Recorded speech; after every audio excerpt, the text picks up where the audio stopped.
بسم الله ویل په او سر د اوداسه کې دا څه حکم لري؟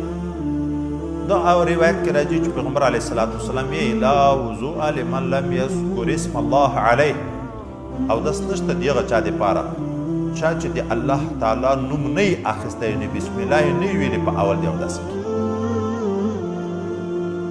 د اهل ظواهرو په رایه باندې ویل د بسم الله په سر د اوداسه کې فرض دی، فرض.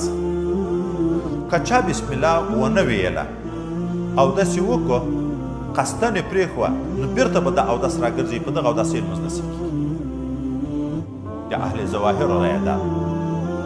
او بعضې علما وي چې د دغه ذکر نه ذکر قلبي مراده نیت فرض ده د اوداسه دپاره. که نیت چا ونه کړو نو اودس یې نصیب کېږي.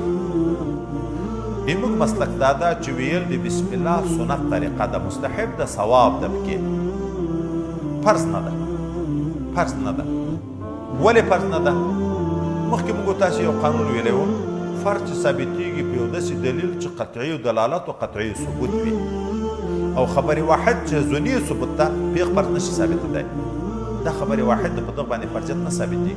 او آیات چې وګورو، رب کریم اذا قمتم الى الصلاه فاغسلوا وجوهكم وايديكم الى المرافق وامسحوا برؤوسكم وارجلكم الى الكعبين.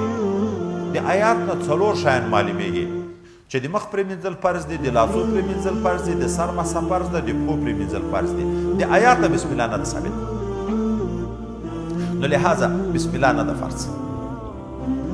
که ته ویې چې خو حدیث نه ثابت نه شي چې لا وضوء نه پې د اوداسه کړې ده، نه پې د شی په اعتبار دی، نه پې د ذات سره چې رکن د شی ختم شي، نو ګواکې لکه دا شی چې بیخي موجود نه ده.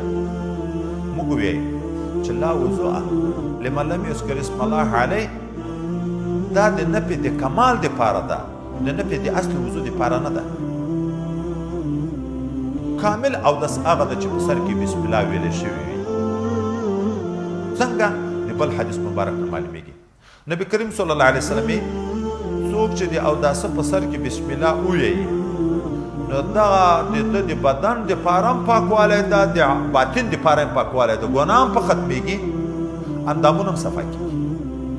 او که چا بسم الله ونه ویله دغه اندامونه صفا د لمونځ په جایز کېږي چې هغه الله تعالی یې د موږ نه پاکي غوښتې ده. لمونځ په صحیح کېږي خو ګناه یې نه معاف کېږي. نبي کریم صلی الله علیه وسلم صحابي ته تعلیم کوي، په تعلیم کې دا ورته چې ته اودس که کما علمک الله،